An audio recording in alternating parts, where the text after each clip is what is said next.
consider every bullet point we have a Quibi, Mike. Oh yeah, I mean we could honestly do.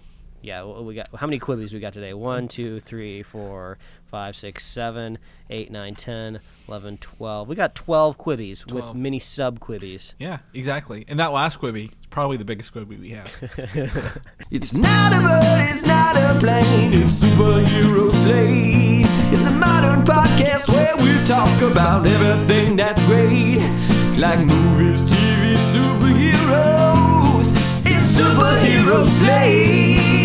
Oh yeah. Hello, everyone, and welcome to Superhero Slate, the show where we run down the latest superhero entertainment news.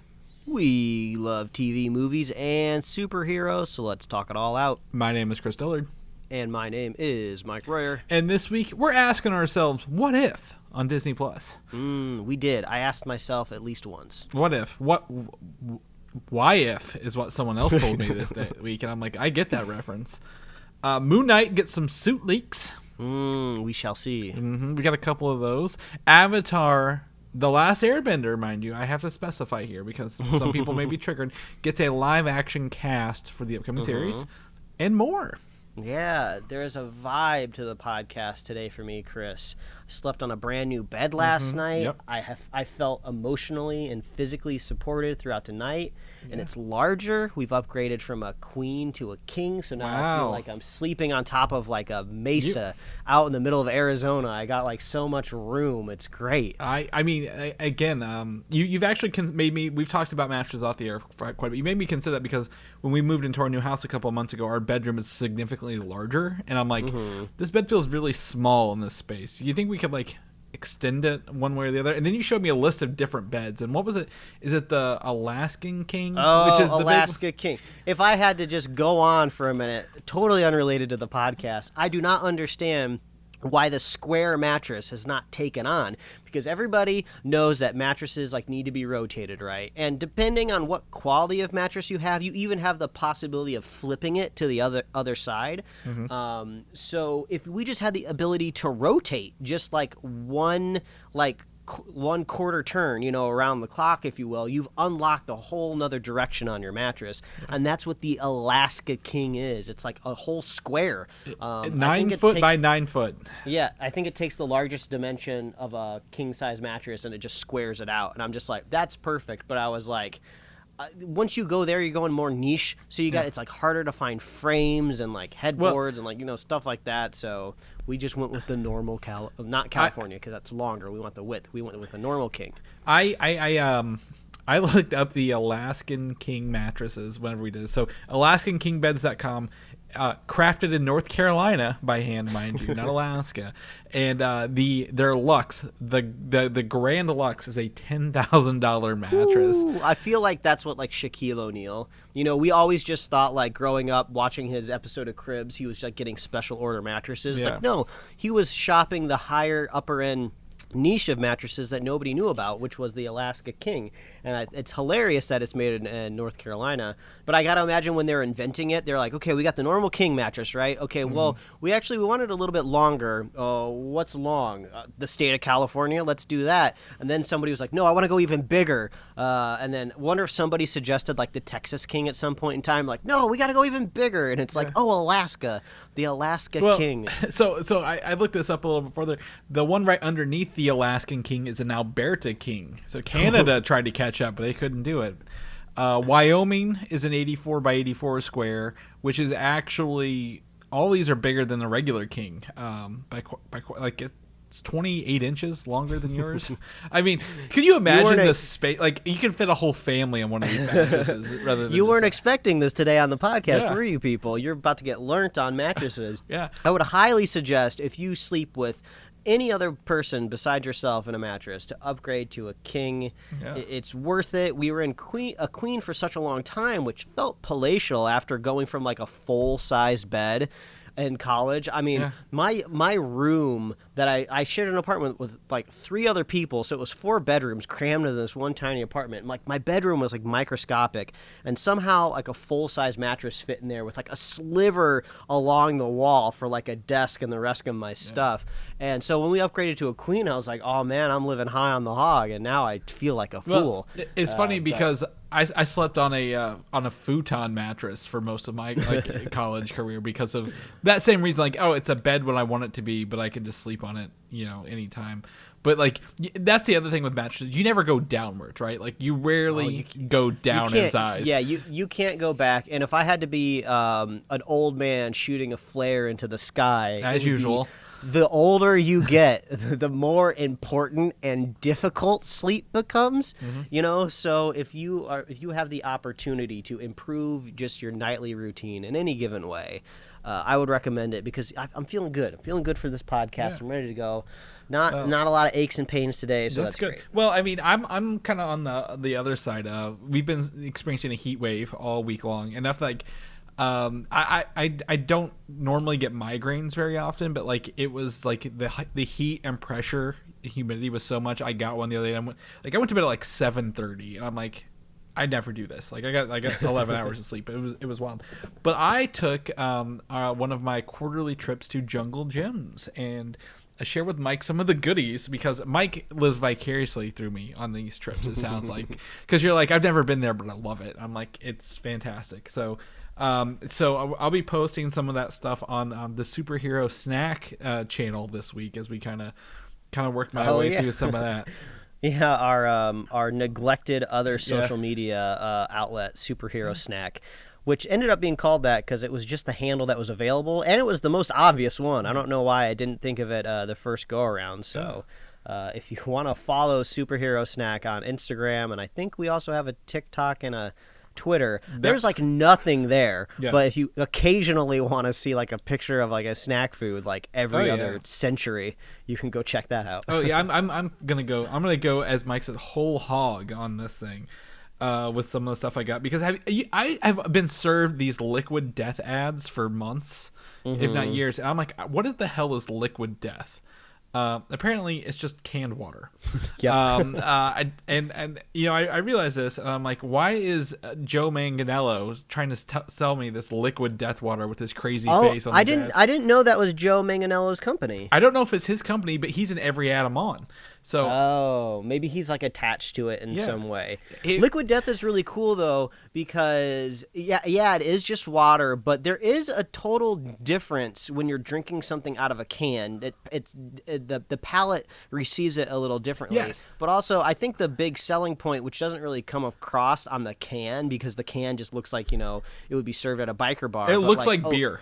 I mean, but like aluminum is just very recyclable. It's like one of the few things on the planet that like actually gets recycled. Yeah. And I think on the side of the can it says like 70% or maybe more than that of the aluminum on the planet has just been going around in the same circle. Yeah. So it's just more sustainable than a plastic bottle. Oh yeah. Yeah, I'm very excited to try this because I got the regular and the sparkling cans.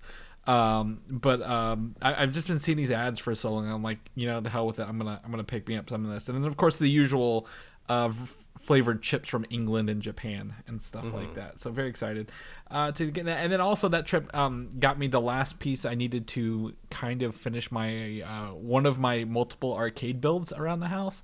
So I'm gonna be posting some photos of this whenever I get up and going. It's got the TV in it, the plexiglass in front of it, Mike, so you can see yourself, when it's turned off, that kind of reflection. I'm ready to go, but I was gonna save that for right before our first news topic because of certain people involved. But I'm actually gonna go ahead and just open up these Planters cheese balls here, and while you kind of go into and tell me what you've been watching this week. Yeah, live on the microphone, eating snacks. Oh yeah, this is how we do, folks. I finally revisited a movie I hadn't seen since I was like a child, which this movie probably shouldn't have been watched by a child back in the day, but whatever. My parents were cool. It was a Demolition Man, which is a movie that was kind of recently popping back up in pop culture because it was coming up on, I don't know if it was an anniversary necessarily for the film or if there was a date within the story itself that was coming around. I couldn't quite remember, but it appeared at Comic-Con a few years ago. And they were like serving some of the Taco Bell stuff incorporated in the movie. Because if you're not familiar, Demolition Man stars Sylvester Stallone and Wesley Snipes, right? Yeah, it's Wesley Snipes who's the villain. I think he's got blonde hair in it as well.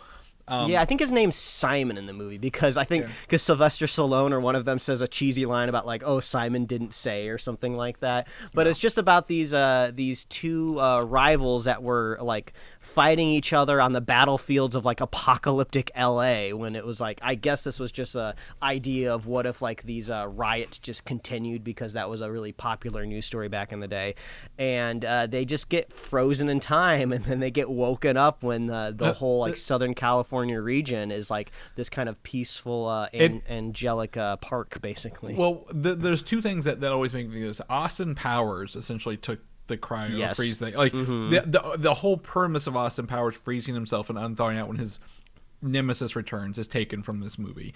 And then also the 3 seashells in the bathroom. Oh yeah, everyone was like, "What are the shells for?" Like, well, and that's the funny bit. Like, I had forgotten so much about this movie, and my child brain had only retained a few concepts. Like, I remember lots of explosions and a lot of action, some futuristic like cars, and then seashells, and then also like weird ways that the people had sex. But I think I was even at an age where I didn't even know how normal sex was done to begin with. So going back and watching this VR movie, sex is normal these days. I don't know. So rewatching this movie was actually really great because I appreciated so much more about it, like the production design, the set design. I love the costume design; it's great. I was just looking at like these police uniforms, and I was like, man, I want to cosplay these uniforms because they look so awesome.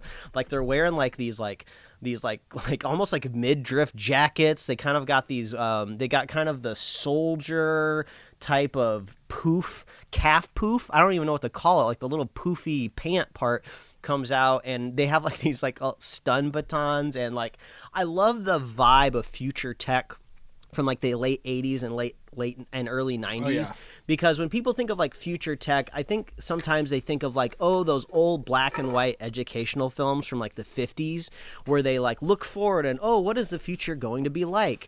But I kind of like this aesthetic of what does it look like? What did the people in the 80s and 90s think the future was going to look like? Because they were actually pretty accurate. Lots of TV screens, lots of telecommuting and telecoms and stuff like that. But they had to cram a lot of these like normal like CRT TVs like into like these little cabinets and stuff like that to make it look futuristic. But yeah, so basically the second time I really ever watched this movie, just I appreciated so much more about it. But it was a lot more campy than I remember it being. Like there are some pretty like silly moments that are just like, oh yeah, this movie wasn't taking itself as seriously as I thought it was when I was a kid. Yeah, I remember again, like to talk about. I remember watching this as a kid. I think it was like on HBO on the free weekends or something like that. Like I think that's where I got most of my thing, and I always enjoyed the ending scene. I always because again, spoiler alert for a movie that's almost 30 years old. There's these little bitty drops that freeze everything around them, right? Like you drop them, they kind of look like Mint commercials in the 2000s. Exactly like this. Like you touch it and it freezes everything. And I don't know why, but it's always stuck with me where he froze him, and then once he kicks him, does he kick his head off or he shatters him? Yeah, kicks his head off. Yeah, exactly. That's always stuck with me. I was like, that is so cool. Like this is what Mortal Kombat movies need to look like, right? Because he freezes him and like does a fatality against them. But yeah, the only downside to the movie, unless I missed like a one-off line near the end when I was just kind of engaging with all the other parts of the story, is it's about all of these people that live underground going against the rules of the society coming above ground, and then they kind of pitch it at the end of the story that now the surface dwellers and the underground folk are going to live in harmony. But I don't really know exactly how that ended up happening, because like the governor / mayor that created this society dies, but he died at the hand of this villain Simon, but now they're all copacetic. I don't really know how that happened, but I guess you just kind of glaze over the fact, and then you just you gaze and wonder at Sandra Bullock in one of her like first major movie roles. Yeah, I mean, Sandra Bullock and then Benjamin Bratt went on to both be in Miss Congeniality, and that's oh yeah, that guy is also Miss Congeniality, isn't he? He's also in Doctor Strange, by the way. If we want to tie it back to Marvel, Sly was in Suicide Squad and Guardians, but I mean, What would you think of a remake of this today? I think it would lose all the charm, like the 90s, like what the 90s and 80s had envisioning the future of. Yeah, I feel like you either do the standard remake would just end up looking like the RoboCop remake, right? Which would just like, why did you make this? Why did you introduce all of these themes? Because there are a lot of like really relevant themes in this movie, but since you're playing it in such like a cheesed up way, you don't really have to take them too seriously. Or you bring in like a very visionary, like eclectic director, but those type of people wouldn't want to remake this movie because they'd be like, this movie is just fine. Mm-hmm. I would say if it had to be redone, don't redo it at all. Maybe do like a sequel to it, right? I don't know exactly what that would look like, or like put it in the same world, but maybe pick a different city or something. Like how did another city evolve in the future or something? I don't know. But yeah, very, very interesting. Worth a watch. Go back and check it out. Demolition Man is streaming. I think it was HBO Max is where I watched it. Most likely. If I recall correctly. It was the 25th anniversary was at 2018 Comic-Con is when they did the Taco Bell. Yeah. Okay, so that's what it was. Because the movie takes place in 2032. That's the future. So you will be seeing more marketing for this movie again in 10 years. So just stay tuned. The 8K upscaling resolution release, of course. You know, that where you can see everything that you didn't want to see. So, yeah. All right. But next up, also on HBO Max, I finally got around to finishing Steven Universe Future, which is the epilogue, a 20-episode, one-season series to the widely renowned and very popular Steven Universe TV show. And if you've never seen Steven Universe or Steven Universe Future, I would put it up there in the likes of, which we'll talk about later on the show, Avatar: The Last Airbender. It's just a very, very well thought out TV show. It's an animated show that's great for kids, great for adults. It gives you really good positive vibes. It's just good storytelling, and it's the type of show that like either if you have kids, you're waiting for them to get old enough so they can watch it and appreciate it just like you did, or it makes you want to have kids so they'll grow up and then you can rewatch these cartoons with them and experience it fresh through their eyes. So Steven Universe Future was this very interesting 20-episode arc where the creator, Rebecca Sugar, must have been like, okay, I will do another season of this TV show, but we're going to place it in the future, which felt very anime influenced, right? Because a lot of this show has a lot of anime influences in it, a lot of like Sailor Moon, Dragon Ball Z, these, animes that we grew up with. So they took this approach of like, let's take the characters, let's age them up, and then we can kind of tell new stories with them being older. So in the original series Steven Universe, he's just this kid that basically through his just his compassion for just everything in life ends up saving the universe. So you age him up to 16 in Steven Universe Future, and you tell this short 20-episode story of what's it like kind of being this childhood hero after you've already saved everything that needs to be saved. Now you have to learn, what are you going to do with the rest of your life? What are you going to do when all of your friends are moving on and finding their own things that they want to do? There's, no one left to rescue anymore. So it's actually this very mature story that they're telling that you wouldn't expect to see just on Cartoon Network, but you can stream all of it, the first series and the epilogue series on HBO Max. But it's just great. I've never seen anything handled with such a serious tone for children, but also I know adults love it as well. So you really need to watch the original Steven Universe to get the full value out of Steven Universe Future, but you should just watch all of them. It's just great. You get some great action set pieces as well, and it's overall awesome. You'll see lots of references to stuff that you also liked growing up as a kid if you liked anime like I did. So that's Steven Universe over on HBO Max. Check it out. It's great. And the last thing I watched this week, I'm finishing up my Peacock subscription, Chris. My month-long subscription is expiring from the Olympics. I only have a couple days left, but we've watched all the series that I've wanted to watch. We mentioned earlier on the show, AP Bio, we watched Rutherford Falls, we watched Resident Alien, and now we just finished this show called Girls 5 Eva, which is from my favorite TV creator, Tina Fey, who made 30 Rock. and it's this show about this 90s girl group, this girl pop group, but revisiting them in their 40s after they basically went nowhere, and they're trying to bring the group back together. It's just hilarious. It's funny. Highly recommended if you've ever watched 30 Rock and liked it. Very similar humor. Also, I couldn't get into Kimmy Schmidt on Netflix, but from that kind of same group of people as well. So Girls 5 Eva. They definitely lean into the ridiculousness of a girl group calling themselves 5 Eva. It's in the theme song at the opening of every episode. Only 8 episodes, so if you have that Peacock subscription that's about to cancel and lapse, go watch that. And that's what I watched this week, and I've just been slowly dipping my toes into a little video game called Apex Legends, which has been very difficult because like the only battle royale game I really know how to play is Call of Duty Warzone, and I'm not even really good at it to begin with. But I haven't really been enjoying it that much, and some of the streamers that I like to watch on Twitch while I'm working throughout the day have all started to move over to Apex. So I'm like, okay, I guess I gotta start playing this at least to understand it enough so I can watch these streamers and understand what they're doing. And then also I can watch a friend of the show, Quentin Parker, known as Bougie Q over on Twitch, play Apex. But man, it's a crazy transition to jump into a video game that's already seasoned, right? Especially a battle royale, because I only have access to a couple of the characters because I haven't even reached level 10 yet. And then on top of that, every character has their own little unique quirk to it, and then I have to learn all the guns. So all of the matches basically go like this. I land, I pick up a gun, I don't really know what it does yet. I don't know if it's like semi-auto, auto, I don't know if it's like a grenade launcher, I don't know what it is. And then I encounter somebody and I start shooting, and this is my first time figuring out how the hell this gun works, and then I end up dying.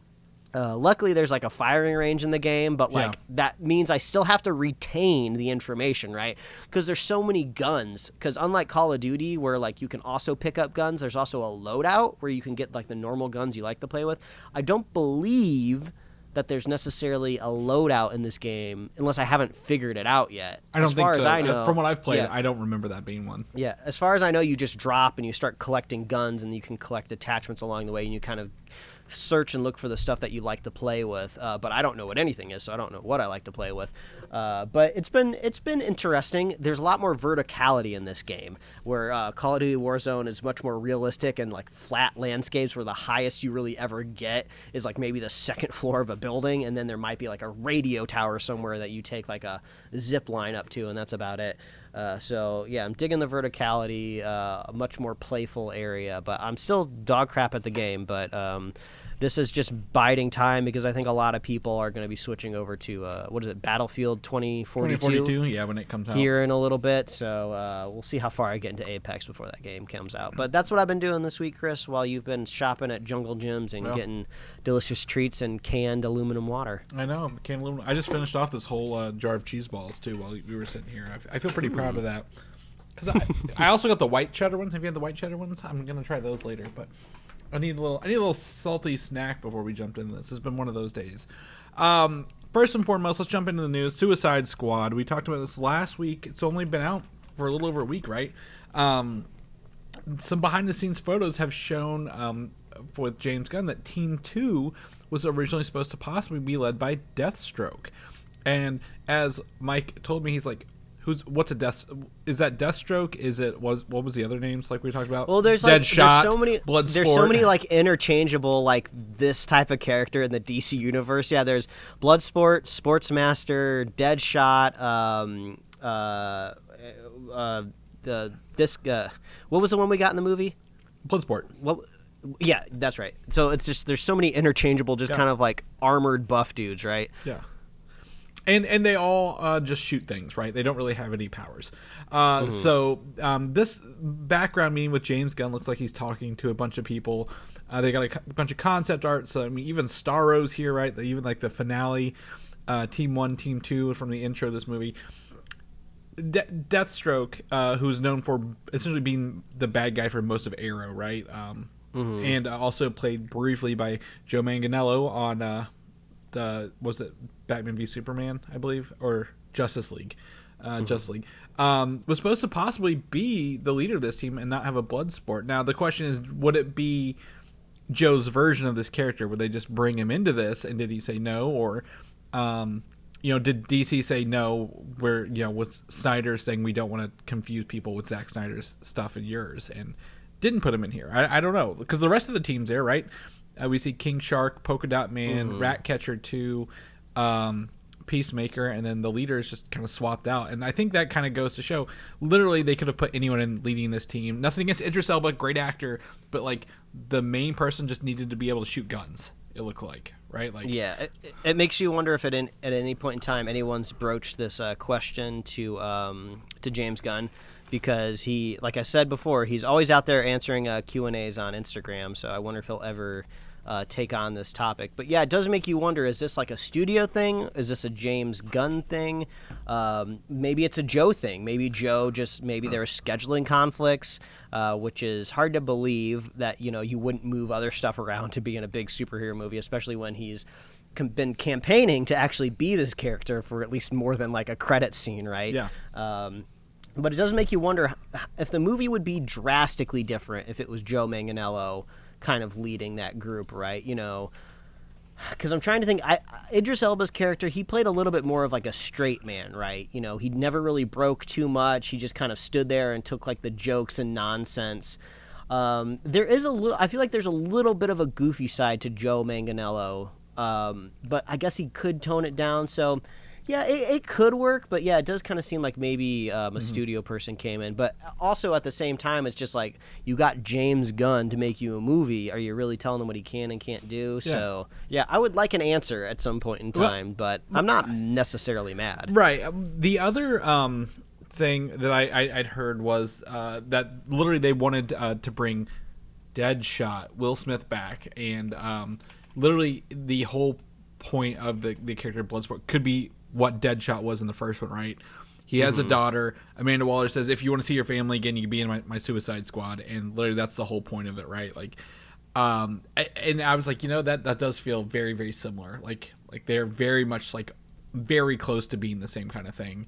And again, nothing against Idris Elba. I think he's a great actor, did a great job. You know what it is? What? I've cracked the code. This is what it was. No. James Gunn got word on high that Idris Elba was going to be starring in the very popular sequel to Sonic as Knuckles. And he was like, I got to get Knuckles in my movie before Idris Elba absolutely explodes. I know he's a big actor now, but just wait until people hear his voice as Knuckles. So we got to get him in our movie first, or he'll be unapproachable for our Suicide Squad sequel.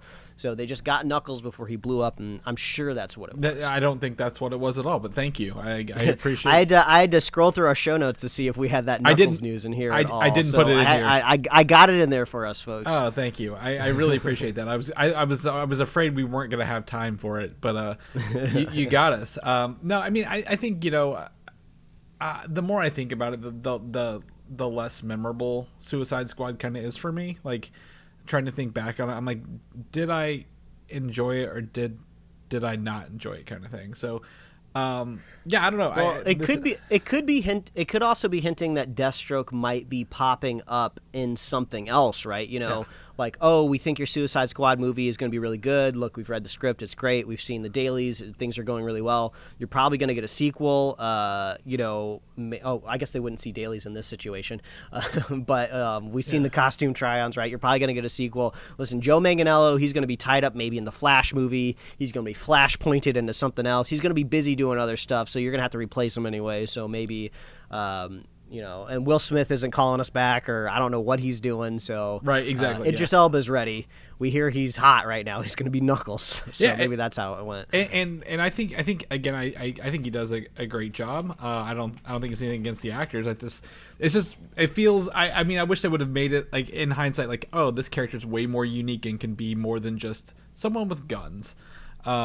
Because that's literally at the end of the day kind of what it feels like. I was like, he has guns that he can shoot, and there he goes. So I don't know. Also, Deathstroke, I think he doesn't really have much of I guess a good guy side, right? For lack of a better term, right? Like, I don't think he usually goes like what's the term they call, like, the Punisher? Like not vigilante? Like chaotic good. Vigilante. Like, that Deathstroke doesn't usually go vigilante. He's usually almost always bad. And like the end of Suicide Squad requires, a little bit of like heart, right, for someone to go in, and so yeah, that doesn't really mesh with the character. Yeah, no, not at all. But I mean, yeah, overall, either way would have been cool. But I mean, it's fine with me. We'll move along.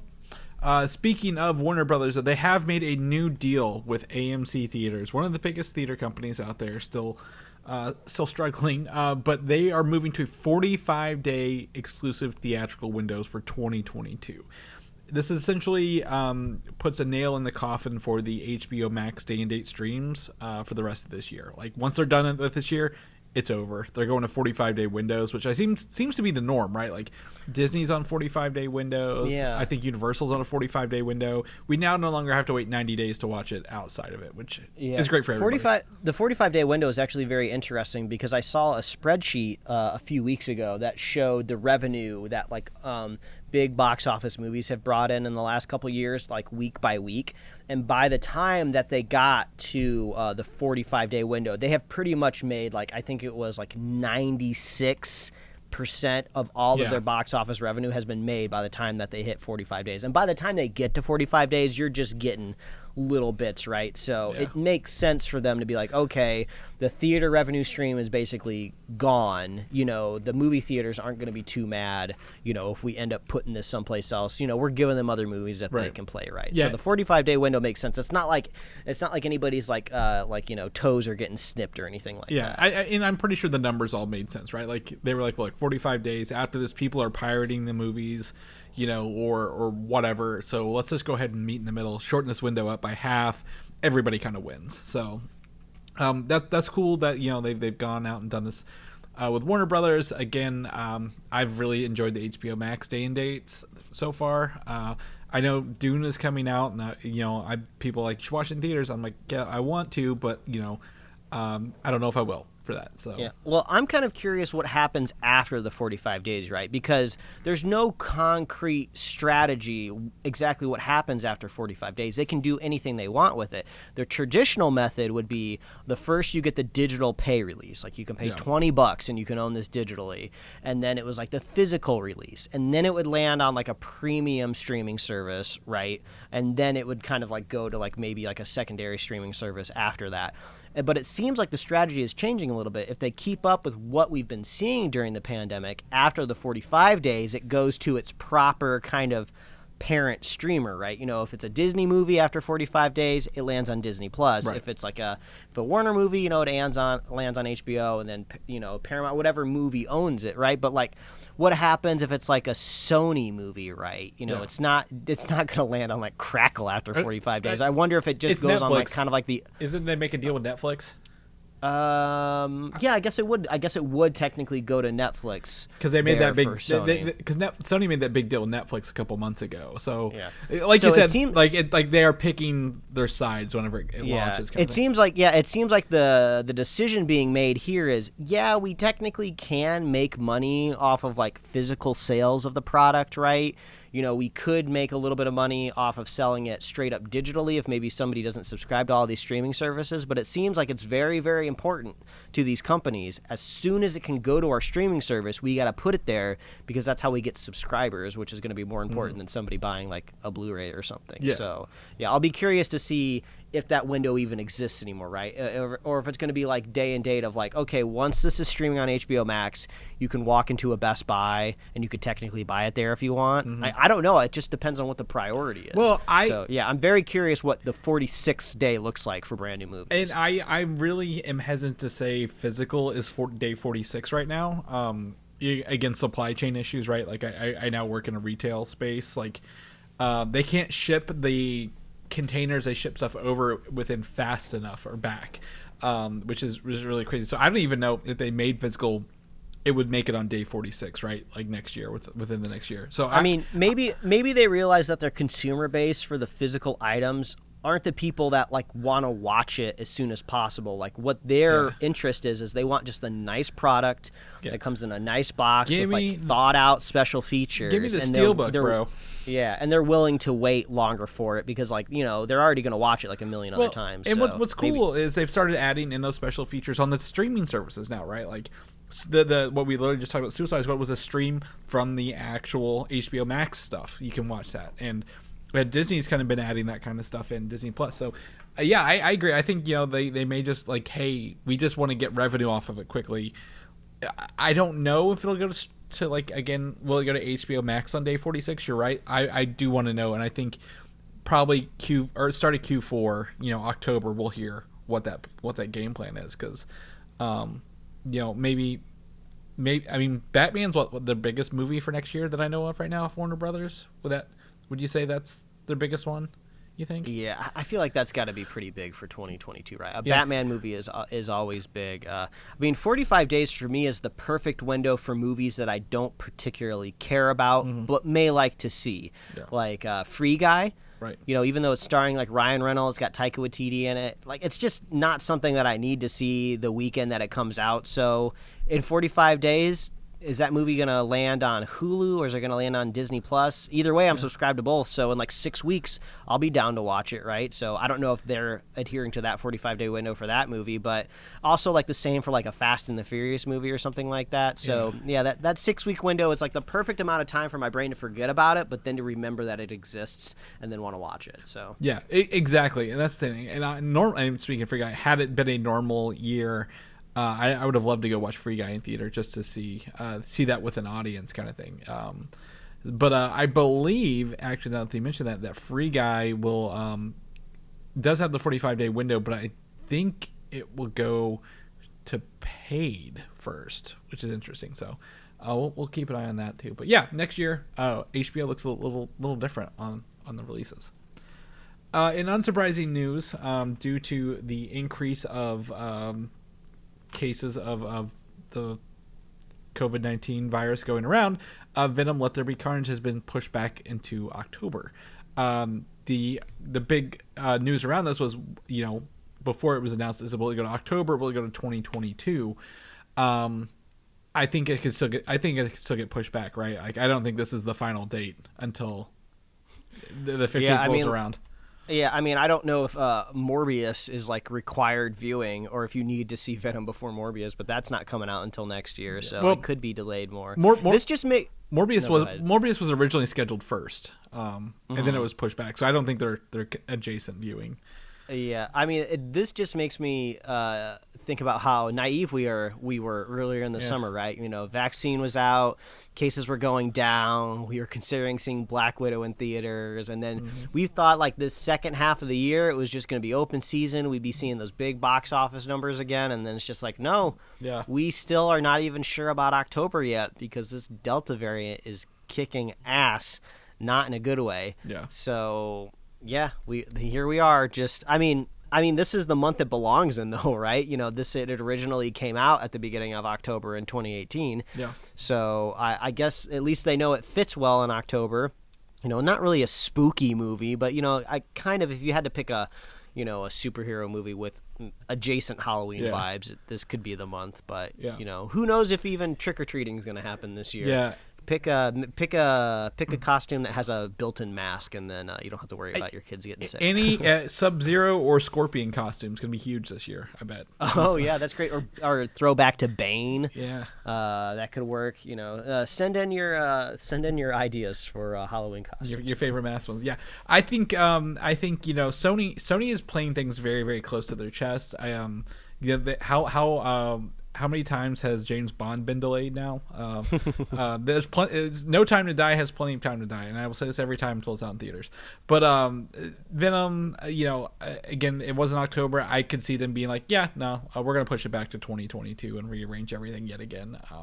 I hope not, but I think they're committed to a theatrical release for these films rather than streaming. Now, Morbius, I'd watch that on streaming in a heartbeat if I was already on that subscription service. Well, I mean, they have less the gain from the stream, like the streaming deal they've negotiated is already signed, right? They've kind of already, quote unquote, cashed the checks because they're not worried about Sony's not worried about creating new subscribers because they don't have a service, so they're really going to be getting all of their money or at least the unknown amount of money from releasing it in theaters. So yeah, they have to strategically pick a right time because they can't just like cross their fingers and hope they make it up on the back end with their Crackle streaming service. They could sell it outright like they were trying to do James Bond early on. Now, yeah, mind you, they wanted like a couple billion for James Bond, which is stupid, but they could sell it outright, but I don't think they will. I think. That would actually be great because I feel like watching Venom: Let There Be Carnage on Netflix in the comfort of my own home seems like the best way that I could possibly enjoy this franchise at this point in time. But I guess we'll see. I think Venom makes too much money for them now. I think Morbius you could swap in a heartbeat and no one would know the difference. They'd be like, yeah, it's fine. Yeah, we'll watch another Jared Leto film. We're not going to enjoy it, but we'll watch it at the end of the day. What is Jared Leto supposed to be next? He's like he disappeared inside of another character makeup. He is sent me the picture the Gucci film or whatever. Oh yeah, the guy who made it. What's his name? Like Stan Gucci? Yeah, Jimmy Gucci. Yeah, I don't know his first name. Gucci Leto. That's just what we're going to go with. So yeah, so that could be delayed. We'll keep you guys posted on that. But speaking of Netflix, Mike, they're getting out here and they're giving us the cast of Avatar: The Last Airbender, the live action series. Again, we said something at the top of this. The older we get, the less we'll know these younger actors. But overall, seems pretty on par with look wise. Yeah, I did like some very very surface level research of these kids, and I think most of them are relatively unknown. I think half of them are Canadian.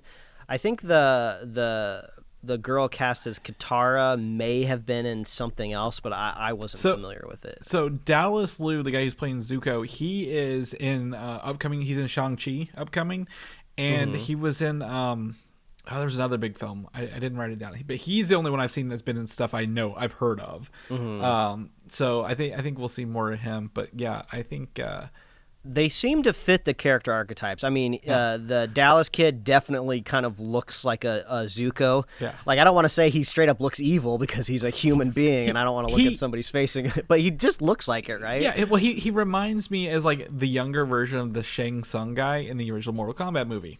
Like he's got like that look about him. Yeah, I can see that. So maybe that's kind of where I'm getting like the villain vibes from because he looks like that other actor. But the dude who's playing Sokka definitely looks goofy. He has a little bit more of like a bulbous nose, which kind of like you relate more. And his hair is like kind of just like he just woke up and it's disheveled.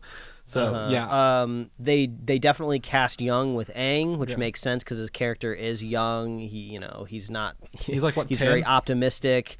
I don't remember the exact ages, but they're definitely the only thing that's going to be kind of strange is they could play it up different ways. Who knows how these characters are going to age as they do multiple seasons of the show. If they do it Stranger Things way, they'll definitely get older. But there is supposed to be this kind of like childhood love relationship between Katara and Aang, and now the ages seem a little far off, but they could always just adjust the story slightly because it's not like it ever gets to a point in the series where like, it's like do or die, we love each other or anything like that. So they don't have to worry too much about that relationship overall. Just like the Phantom Menace, one's 9 and one's 15 kind of thing. Yeah, exactly. So. But yeah, this cast looks appropriately diverse as opposed to the one that we saw in M. Night Shyamalan's, which was kind of all over the place. But there was many other problems with that movie, so... This looks great. I hope it's great. We've already had drama surrounding this series, but things have kind of ebbed and flowed. It seems like we're back to a positive area, so hopefully it stays in that zone. Yeah, the original showrunners for the animated series joined and then have left again. But then they stayed around, but in a higher level because they're creating more of like an Avatar studio. Yeah. Where they're going to oversee multiple Avatar projects for Nickelodeon, but I guess technically it would be Viacom, CBS, whatever it is now. So they are involved now, not directly, but they're in charge of it. So that's still good. Yeah. So, we'll see how this goes. I mean, like I said, if Netflix didn't piss them off too bad, right, when they left them from this one, then maybe it'll be pretty good. So, well, hopefully we get to see some footage. I just want to see what it looks like. I mean, seeing the actors is great, but I want to see give me a teaser clip, right? Like of even was it Appa is his name, the flying bison, flying sky bison. Yes. So give me. I want to see what he looks like. Fun fact: Appa in the animated series is actually voiced by D. Bradley Baker, who voices the entire Bad Batch and all of the Clone Troopers. So okay. he does everything around there. But yeah. Moving on to Marvel's Avengers the game. This is the big week, Mike. This is version 2.0 that drops this week with the War for Wakanda expansion. That includes the Black Panther playable character for free, all the worlds for free, the villain Klaue, Crossbones, and new Wakandan levels. I've been following some reviews of the people who got their hands on it earlier this week and been able to play it, and like who were not overly fans of the initial launch a year ago, and they've said they've come a long way with this.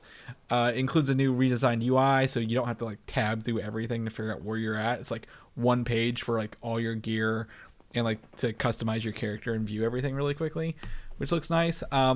Again, like I said, even if you're not a fan of the original, a free expansion with a free character is still unheard of in today's microtransaction world. You've been playing Apex, right? I mean, you've seen people buy the packs of random stuff and battle pass and stuff like that. Like, there's a lot of ways you can spend a lot of money in a video game really quickly these days. I just bought Gamora in Fortnite this morning, so like I'm guilty as well. But I mean, for those who might be on the fence, this might be a good time to kind of jump back in and get your free levels. They've added again Hawkeye, Kate Bishop, and now Black Panther kind of right out the gate. And they said, Mike, for PlayStation owners such as yourself, Spider-Man will be here before the end of the year. So it looks like he will be the next character announced.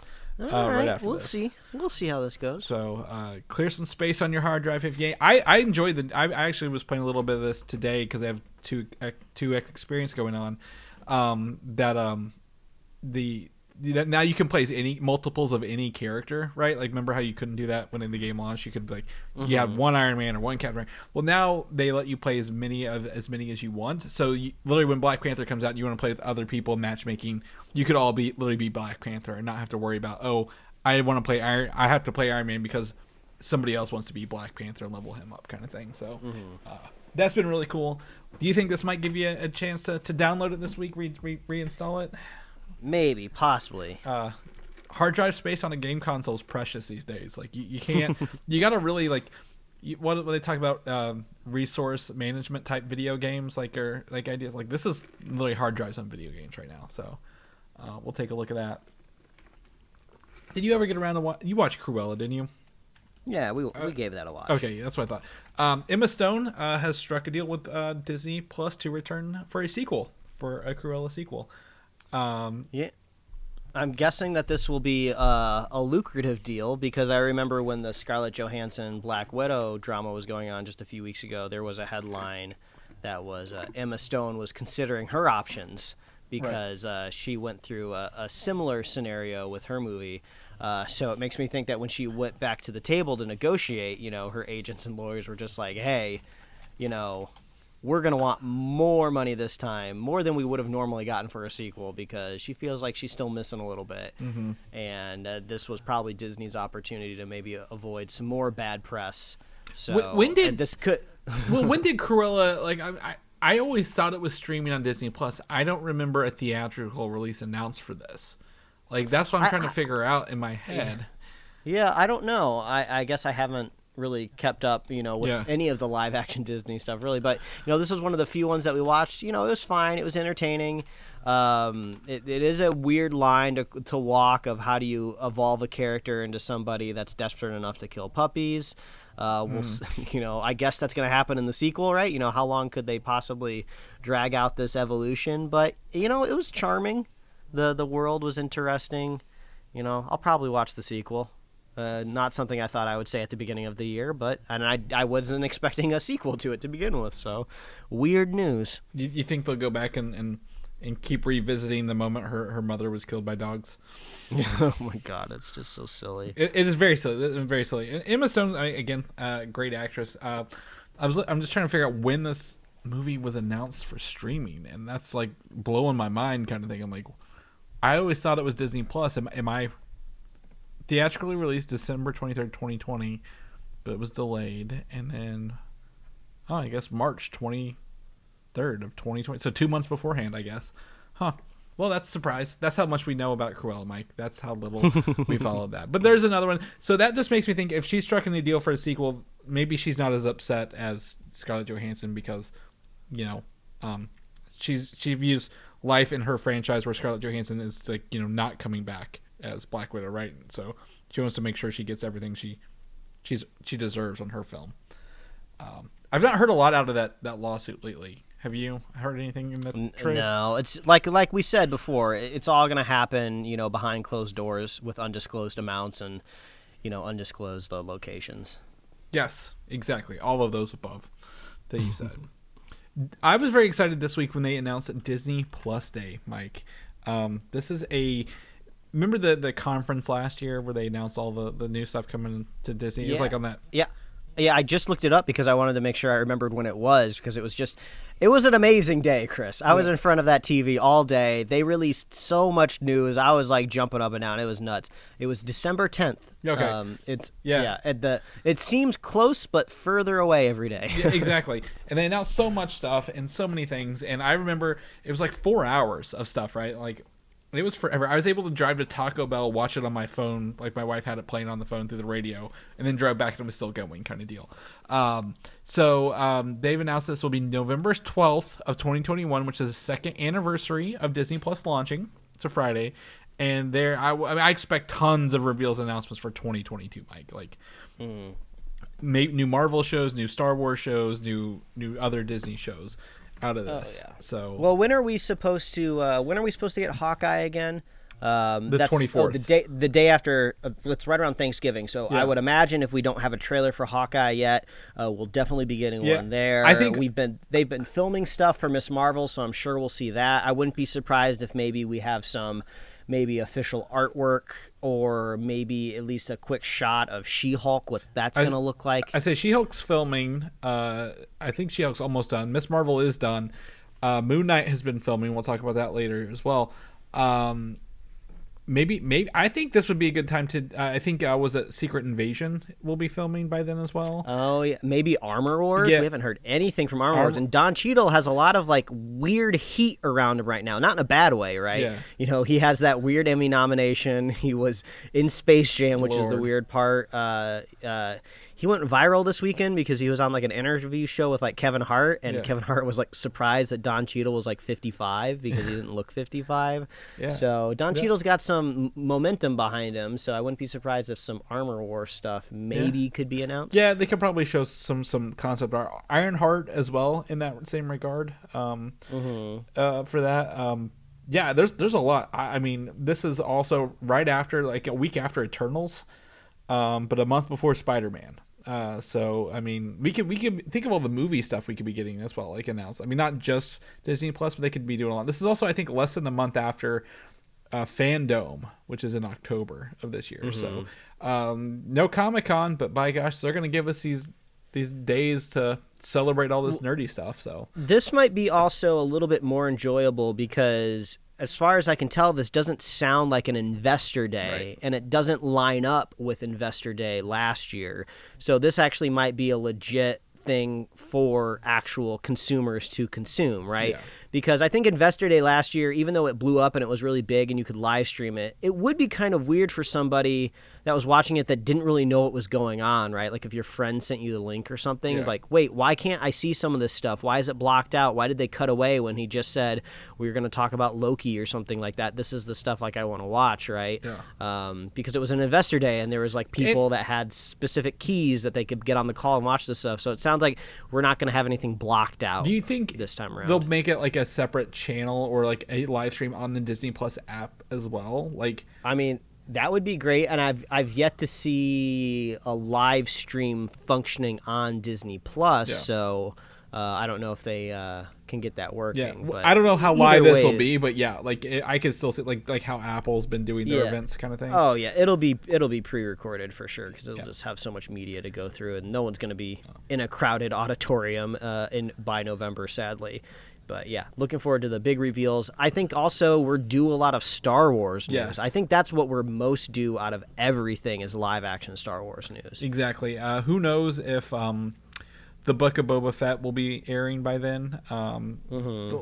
Did the last one kick off in December, right? Last year, didn't it? Yeah. Yeah. No.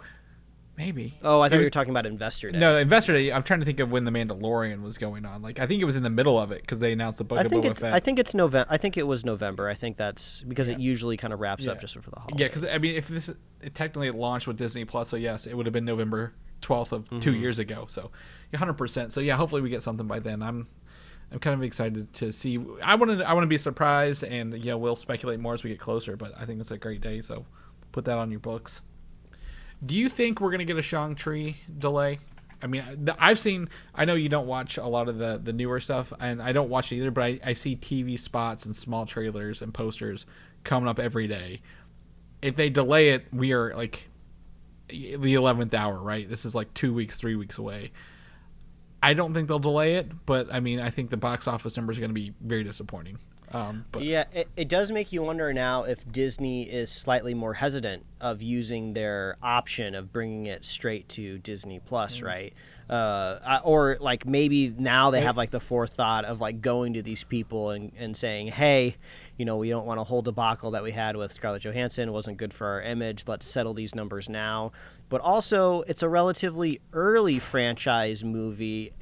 I mean, I don't want to say for sure, but I don't think Simu Liu is technically at the point in his career where he would be getting kind of like back end on this movie just yet, right? Usually that kind of happens later in the franchise, or you have to be more established, more of a seasoned actor, like Robert Downey Jr. when he made those deals. So maybe there's not as much, I think red tape to negotiate, right? Well, I think Bob Chapek said that this one was kind of locked in as a theatrical. My guess is the same thing they did with Iron Man 3. There's maybe some funding from China that's involved, and they have to pay them back directly somehow. Maybe they've set it up on that, and they can't. It's harder to break up with some in another country, right, than just an actor at the time of it. Yeah, I mean, that's a whole other thing, too. Yeah, maybe they're anticipating maybe the foreign box office propping them up. I haven't actually been keeping up with how Delta's been affecting, that part of the world. I know, like, South America and stuff like that. In India, it's been bad, but I don't know about, like, China. Australia has locked down several times again. I think China's having some problems. I don't know. But yeah, I mean, maybe maybe they just realized, we just gotta release it, get it out there. We can get it on Disney Plus in 45 days without any headaches. That's not going to be a big issue. Yeah. But yeah, I don't know. I didn't realize that we are just about. We're less than a month. We're just like 3 weeks. Yeah, 3 maybe? weeks, 3 weeks, 2 to 3 weeks. Yeah, away from this. Like it's the 1st of September there, and I just. I don't know. Is it going to get delayed? Is it not going to get delayed? And I can go either way at this point. But I mean, I want every film to get a chance, whether it's good or bad. But I mean, we may have to wait to see this one for a little bit. Who knows? So, I'll keep eyes on this, Mike. I'll let you know. All right. The Eternals is also on track for November of 2021. A lot of these films, both Shang-Chi and Eternals, I think also have to do with the Disney Plus shows that will be coming and will not stop coming that are filming because, as we kind of saw, the Falcon Winter Soldier and Black Widow had a similar character involved. I don't think that ruined either of them at the end of the day. No. But, we actually just finished Loki, and I think Loki informs the universe more going forward than anything else will. And Black Widow, the end of that is informing, Hawkeye. I think, an antagonist that's straight up just going to be in the Hawkeye TV show. Yes. That's coming soon. So I think they've got to put him out here. Now, Bob Chapek was out doing some talks. I think there was an investor call this week. For Disney, and he said, "Oh yeah, we're on track for 2022 in Eternals," and everyone freaked out and thought it was delayed. Disney's fiscal year starts November 1st of this year for 2022, so they went back and were like, "No, it will hit November 5th, 2021." As of right now, knock on wood. So I feel like the winter is like this magical time where everybody thought things would be totally back to normal by 2021 winter. but we'll have to see what happens because, as we saw last winter, things just get worse because more people move inside where the virus spreads faster. They go see each other for holidays. Yeah, things get exceptionally worse between Thanksgiving and the Christmas holidays. So, man, just at the end of the day, just go get vaccinated. We can just get this crap back to normal, right? Thank God I built my own theater in the basement of my house where I can watch everything comfortably and play arcade games as well. But Eternals, I expect another trailer for this soon, honestly, because it will be literally 2 months after Shang-Chi, and that's here around the corner. So I'm hoping to see some more of this and get some more info on it. The Marvels, the upcoming Captain Marvel sequel, which will feature all of Captain Marvel, Miss Marvel, and Spectrum from the WandaVision show, is apparently getting Samuel L. Jackson because this guy, love him to death, does not know how to keep a secret to save his life. And he literally hashtagged the Marvels while he was getting ready to go film with his Pulp Fiction shirt on. And now the next set photo is great because I didn't realize he had a fake goatee and mustache on for all this. And it shows on the mannequin his mustache and goatee. Oh yeah, that's really funny. And they're just kind of like safety pinned on there. Yeah, that's great. So he says, "Guess what time is back in the box?" And he's going to be Nick Fury, of course. But I mean, are they going to do the Marvels and Secret Invasion back to back? I know they cast the villain, the guy from or I wouldn't say the villain, a character, the guy from Happy Gilmore in the Secret Invasion show. So maybe they're gearing up to film it too. So. Yeah, well, I mean, it does make sense. The Marvels, I got to imagine that this has to incorporate Sword in some aspect, right? Because if it doesn't, where else would it be popping up? We're supposed to be Samuel L. Jackson on like a space station in space. So where does that logically, cook up with the best? It's not like he's going to be getting his own Sword TV show. It's not like it's out of bounds, right? But it's got to be connected to like a hero at some point in time. Yeah. So it makes the most sense for it to be the Marvels. Yeah, I am excited, even though we haven't met Kamala Khan yet. I'm excited to see her go to space, right? Because it's fun to see. Kids go into space in movies. Like when Peter did it, it was like really funny. So we'll see what it's like for her. And Brie Larson said they're visiting some crazy worlds in that movie as well. So yeah, I 100% agree. They're going to be all over the place. I think they're going to go back to Hala, which is a Kree home planet at some point, because Inhumans have ties to the Kree as well. Yeah, and I think that'll be a really fun dynamic too, right? Of you have like this bright-eyed, bushy-tailed kid who's visiting all these new worlds, and like Captain Marvel, when we're supposed to revisit her, right? The last time we really spent any sort of time with her, she was just brand new, right? Yeah. We didn't really know anything about her. She didn't really know much about herself yet, and then we got through all of that origin story stuff.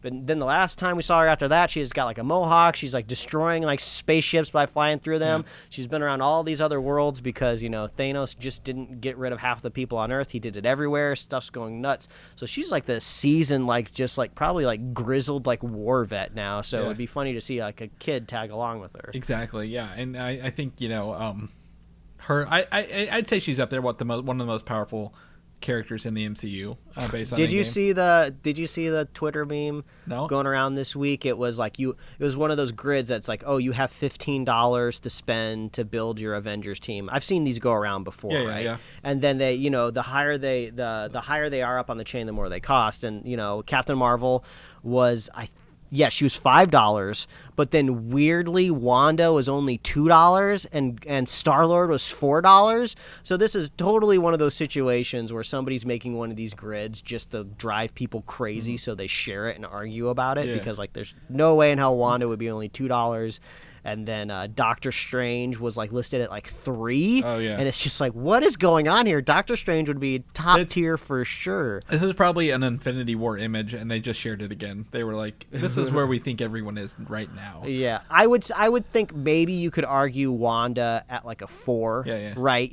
She's not quite top tier, maybe because her powers aren't fully developed. Yeah, we've not seen her really do a whole lot outside of fight a town. Yeah, she can definitely hold her own, but it does seem like she has this untapped side of her, which she just kind of discovered in her own TV show, but we haven't yet seen that really play out in a big way besides her just fighting Agatha inside of like her own prism. So she could definitely graduate to a top tier like $5 level, but I would say like 4 would be more of a safer place to put her right now. But definitely not 2. You people are crazy. You're just doing this to get me mad. Well, now we can actually budget pretty well, Mike, and probably have some dollars left over for future characters. See, if you saw that thing going around, the sleeper pick that nobody was picking was like Ant-Man, right? Because like Ant-Man was on the same level as like Wanda, and it's just like he can get huge and small. Like he's totally underutilized. Everyone talked about him crawling up Thanos' butt, and if you build your own team, you can tell him to go do that. Exactly. So don't sleep on Ant-Man. He's got untapped potential. These are comics you can write right now, folks. Draw them down on your paper. Put 'em in. What if Ant-Man actually did crawl up Thanos' leg? Yeah. Oh man, that'll be an episode, right? They probably will do a throwaway line. You know that, right? Like, that'll probably be a throwaway line. I mean, Paul Rudd is supposed to be in it. Yeah, so there's an Ant-Man level later. Yep.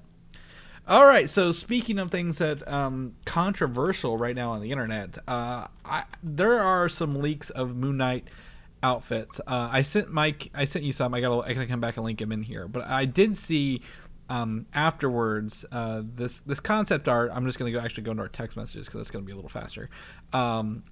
It's really, I thought it was like a Ragman kind of character, right? Like he looked like Ragman. And we see one here. The first one I sent, which is I think the one going around. He's in like a bathroom. Looks like he just beat somebody up in a bathroom, Daredevil style. Matches exactly with the concept art leak, which was like the next day. Yeah, the concept art kind of gives this like ethereal vibe, as if like whenever he was like walking down the room, you would just kind of see these rags and straps just like move independently, almost like, you know, with like some sort of magical force.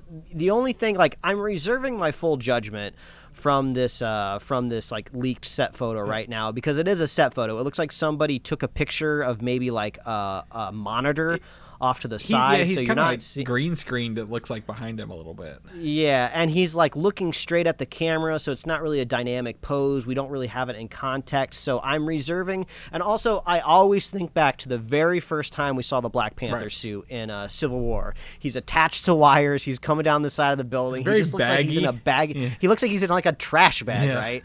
So I'm reserving until I see what it looks like behind camera, because like camera like changes everything. But as of right now, what I'm seeing, not in a bad way, but kind of in a bad way, it just looks like very high-end cosplay, which is great for cosplay, right? If I saw this thing like walking down the expo floor at Comic-Con, I was like, wow, this person knows what they're doing. They put a lot of time into this costume. Look, they made all these custom molds. You know, they were heating up their EVA foam, getting it carved, looking just right. They got all these bandages looking really, really good. But like when you put that on a person, you know, and they're moving around in real life, it looks a little chunky, and it just doesn't look like it belongs in the real world. That's kind of like the vibe I'm getting here. So I'm hoping the camera really changing it, and we're also only seeing it from bust up, right? We're not getting the whole context, and also we don't really know what are the powers, like how exactly he's getting this suit. So is this something that what's the actor's name again? Why can't I think of it? He's very famous. We talk about him on the show all the time. He's in Star Wars, Mike. You can do it. I can't get there. Oscar Isaac. Oscar Isaac, that's right. Either way, is Oscar Isaac's character going to be somebody that makes the costume by hand? Is it going to be given to him through like a magical item? So we don't really know exactly the fictional origin of the suit for this TV show. But yeah, it's definitely leaning away from the direction of that kind of white, you know, tailored suit that we've seen in some of his comic book runs. Right. Well, yeah, the suit was more of a recent thing. It was only for a couple issues. This is more along lines of like when you think of like, again, Arrow's Ragman, it's very similar, right? Like he's covered in like Egyptian mummy kind of looking cloth a little bit. Well, the whole thing, and people are like, well, this isn't a real photo. Well, if you look at the concept art in the photo, it has the same thing. He has the crescent moon shape across his chest, right? Again, it's not the white thing, but like he's got the crescent, the moon shape on his head. He's got the glowing white eyes, and that's something we don't really see very often. Is if they're just wearing a mask, is the glowing white eyes, right? Like that's like usually not reserved for an Iron Man. Yeah. And at first I thought it was like faked, like just somebody intentionally faking it. But then you sent me another angle of the costume, and I was like, okay, well, this is kind of growing a little bit in theory. And then there's this leaked filming video that I saw recently today, and then I'm glad that you put it here in the notes too. So yeah, this costume is out there in the wild, so it's not totally out of bounds that somebody got a picture of it. Yeah, because the outfit I'm running, it's got a little more dark in it. If you freeze, if you go through the frames, using the period and comma buttons, you can go frame by frame through this. Again, someone's added some sort of weird grainy effect over this. But like that costume, if that is in fact Moon Knight running in the background, it's got a lot more contrast than this white one, right? Like, notice how much black is in it compared to that. But yeah, I'm excited to kind of see more and learn more about this character as they kind of film it. I hate seeing stuff being leaked like this all the time, but such is everything in going on right now. But such is life. Such is life. All right, so we're at the end of the episode, and now that we have new episodes airing weekly again on Disney Plus, Marvel's What If is here, and we got our first official episode, and we're going to talk about it. So if you've not seen it, pause, go watch. It's 22 minutes episodes, Mike, like a breeze, right? Like easily watchable compared to like the hour-long stuff we've been getting lately. So I think that's great. Go watch it, come back. We're going to talk about Marvel's What If. So here we are, episode 1. What if Peggy Carter took the super soldier serum at the beginning? The whole difference is she didn't go up into the room to watch Steve get the stuff. She instead stayed on the ground floor and saw the dude kind of blow it up and jumped in at the last minute. While I want to talk about the premise of this episode first, Mike. I think this is not wild enough for What If. Like, this is a very tame What If episode at the core of what it is. And like when they said What If, I wanted more. So my question is, what does the Watcher do other than just be a narrator for this cartoon? And I do believe this character will tie into some more stuff later. But overall, I think it's a good time. I think it's fine. It's a great show. I'm excited to see more, like I said, wild stuff where they actually go down to like Marvel Zombies, right? Like where they really change everything drastically rather than just like kind of like gender bend it, if I was going to be completely honest. But I think it's great. I'm really excited. Yeah. I think one thing that's kind of cool that we're going to experience, it seems like they will get more wild as the weeks go on. But I think it's cool that everything underpins within the MCU universe, right? Yeah. So that means when we get to the Marvel Zombies episode, I'm curious creatively what event they're going to change within the MCU that leads to zombies, right? Because it's not like when you're making like a one-off trade or you're making like a What If comic book, like where you just kind of dream up something, just whatever you want. You don't have like an origin that you have to pivot from, right? Everything has to pivot from the MCU, which I think is really cool. So I'm curious what they're going to do there. I think the story seemed a little rushed just because they have to fit like this whole narrative right within 30 minutes, which is fine. But it was kind of strange because you're kind of remembering watching Captain America: The First Avenger and all of the arcs that movie went on, and then you have to condense it and put it down into 30 minutes with like a different character. Yeah. So that was kind of interesting. This is a problem that we might not necessarily have in some of the other episodes when they get kind of out there and they move further along from a story that we already know, right? Yeah.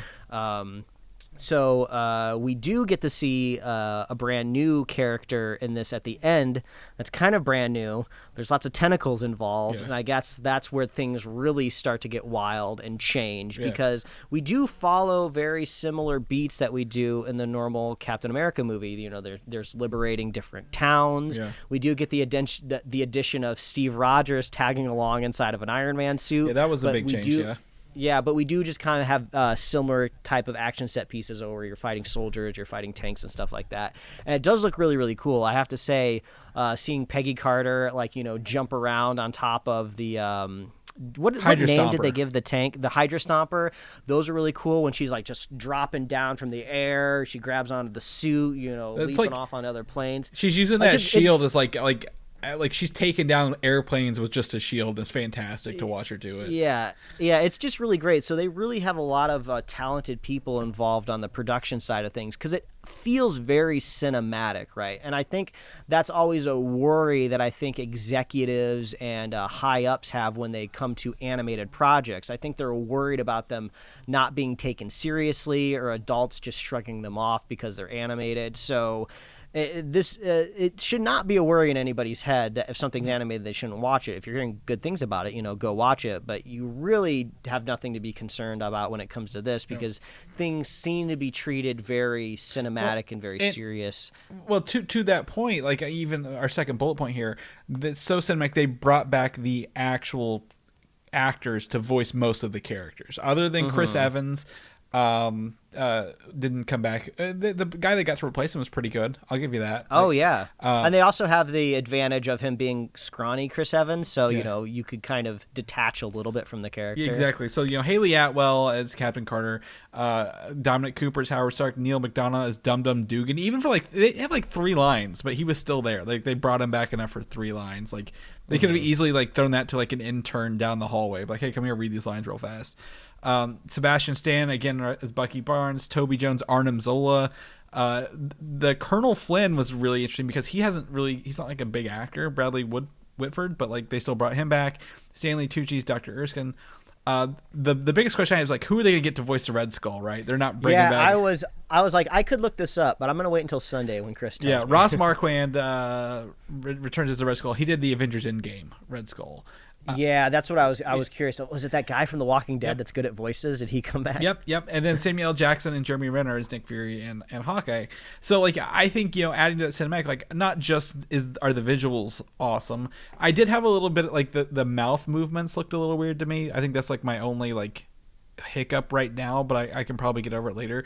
But enough to even bring back the actors and have them do the voice, so what it is. Now, that was one of my big concerns coming in too, was what visually is the show going to look like, right? Because my brain just does not like CG cartoon or animated shows, however you want to put it, just because the CG always looks very, very stiff. It seems constrained, but they've really, the technology I feel has really grown over the years.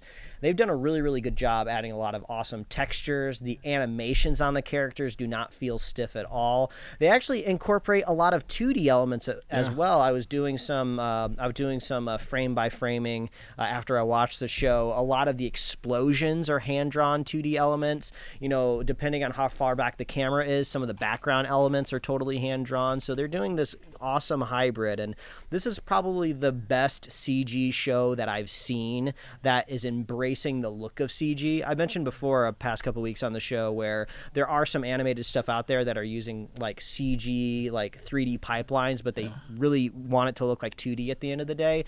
This really looks great, and if this is kind of the way we move forward with Marvel animated stuff, I'm okay with it, because they have introduced or announced other animated stuff outside. And it's enough if you look at it, you're like, oh, that looks like the movie actor, but also it's unique enough to oh, this is a Marvel properly. Yeah, I want the art book for this when the season 1 is done. I want that art. Well, book. I did some digging. There were some interviews. They actually said that the art is inspired by artist J.C. Leyendecker, who's an illustrator from the early 1900s, and Twitter is smart enough to already have a Leyendecker bot who actually pulls stuff from that artist.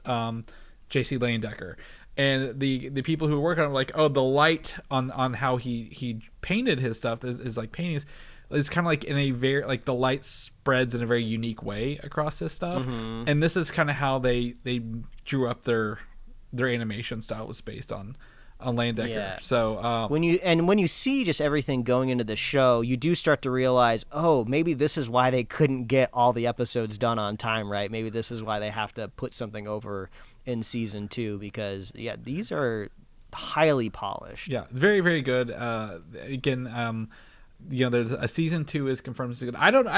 It's hard to find other things to say about this. I think the other big change they made was it actually reminds me of Earth's Mightiest Heroes, if you will. So early on in the episode, Captain Carter gets the cosmic cube back, the Tesseract, right? And gets it back in American hands. So that's how they build the Hydra Stomper suit. from Howard Stark. So instead, the Red Skull has gone to like mysticism to open up portals. They get the cue back because they think Bucky's dead, or not Bucky, Steve's dead. But they open up a portal and pull. I think it's an obelisk, isn't it? Like from Guardians 2. That big tentacle monster they fight at the beginning of Guardians 2. I don't know. Like I've been seeing rumors that it could be like Shuma Gorath. That was early on. Shuma Gorath has a personality and eyes, and this just kind of had like a squid body. Well, we haven't yet seen what the body could be, but it seems weird that it would just be like just random tentacle, right? Yeah. It seems like if you have like this whole universe to pull from, you would want to pull from something that is going to have a little bit more character at some point in time. So are these tentacles going to return? Are we going to see the giant eyeball? If you're not familiar with Shuma Gorath, like I am not, but if you played Marvel vs. Capcom, that's probably the highest profile the character has ever gotten outside of the comic books, right? Yeah. So, but that's the thing. I'm so unfamiliar with the character. Is the character normally that scaled down? Because that's like the size of like, relatively a person. I don't know if like they scaled it down for the video game or if the character's supposed to be large overall, but there's not a lot of iconic tentacle monsters in Marvel, right? Well, the thing is, and my wife brought up this thing is what if that was actually like a Hydra creature that he was bringing? Because every time she cut off more tentacles, more would appear, right? Like Shuma Gorath only has like 10 tentacles, 10 tickles, if you will. But this thing that she was fighting kept bringing more and more out into the world, right? Like, if it's Shuma Gorath, I wouldn't be surprised. But then, like, did she fight it for 90 years before she was pulled into the MCU proper by Nick Fury and like where the Avengers kind of were? Like, well, I don't think she was fighting it for 90 years. I think it was like a blip because when she kind of pops out of that portal, she was just like, "Oh, where's Steve?" Like, no time has passed. Right. Yeah. So, it seems like that's where like episode or her second appearance is going to end up, right? It seems like they're going to bring her into the future and she's going to hang out with the future kids. I think her next thing is I think the Watcher, as always, says he will never interfere. He interferes. He's going to interfere in somewhere and bring all these characters together. We've seen that poster, the Guardians of the Multiverse. I think he's going to bring them together. So I think we'll see her later, like at the end of the season, maybe. I know you're kind of like on the other side of that fence, but I still feel very strongly like they're not just going to have them for one-offs and then the next season kind of thing. So I'm excited. I think it was really fun. I'm excited to see more of this. Next week is what if T'Challa was Star-Lord? Yeah, that'll be a big deal because this is kind of Chadwick's last performance. I don't know if he has any other he has 4 episodes. live-action movies in the bank. He's got 4 episodes, so this will be the first of 4 of them across this. Gotcha. So so this will be trending on Twitter for sure. Yeah, literally the day after the War for Wakanda expansion comes out for Avengers as well. Like I think Marvel's kind of scheduling all these together kind of thing. So I'm excited, Mike. I think this is a fun show. If they end up doing more not what if series but more series in this animation style, I'd be happy with that. I mean, I'd watch more MCU adjacent animated things like this. Yeah, I'm curious what they'll do what they'll do next with it, right? With this animation style, because what if it's relatively bottled off. You could technically do what ifs till the end of time, depending on how creative your writer's room is. But are we going to see like a proper standalone Disney Plus show animated, right? Technically we haven't gotten any confirmation whether like Secret Invasion is or isn't animated. What if that ends up being animated? I have a feeling, people would be upset, right? Yeah. Because there's always like a subsection of people who think animation is less than, but maybe this is the show that wins them over. But I think the great thing about it is, the flexibility of the format, right? You would never be able to get all of these actors to return in front of a camera, right, and organize this type of like visual effects, green screen warehouse. It would just be too much and it would be too expensive and it would just never happen. So with this availability, you can do like so much more. You can tell a lot more stories that I think people will be okay with rather in animated and rather than trying to do it in live action as well, right? Like they can get wild and show a lot more. Like you said, one panel of animation costs the same as the next panel. One scene with a lot of explosions and green screen and actors and crew costs a lot more, like as we kind of talk about. So like if there's some stuff they want to tell but they need to scale it back on budget, they could easily go the animated route and keep people watching that. And I'm excited. I'm glad this is out, and I want to see more about this. I just hope they get more wild, because I feel like the Watcher is there to narrate it right now, and he's like not do like they didn't really explain the show. They just jump in, they're like, okay, what if, and boom, it's off, and that's fine. But I'm really hoping that this comes together more than just being a bunch of standalone episodes. Yeah, it would be nice to have a through line. Yeah, so because I think that's like one thing you've always talked about some other shows, like there's no through line, like what's the story, and like this is like the one time I feel like there better be a through line or I'm gonna be upset, because I don't want it to just be an anthology kind of stuff. So all right, well, that's the episode for this week, Mike. Let's get going off of here, let people have some of their day back. If they want to know what you're up to, what you're doing, where can they find you at? Well, they can find me at Mike Royer Design on Instagram, Twitter, and TikTok, and you can read my webcomics at pickledcomics.com. Chris, if people want to catch up with you, where can they find you? You can find me on Instagram, Valdan87, or Twitter, Valdan, Valdan, or I'm going to be posting some of that stuff on Superhero Snack on Instagram later this week. You best believe it. And people want to know more about the shows or episodes. I think our next review would be Shang-Chi, right, if we both get to watch it. So they can get ready for that. Where can they find us at? Oh, the best place to do is visit superheroslate.com. The best place to find all the avenues we host our show and to get our awesome show notes. So if you want to see those Moon Knight leaks that might be harder to track down, you can get that link there in our show notes. And also if you want to see what Deathstroke may or may not have looked like blurry in the background behind James Gunn, we got that photo too in our show notes.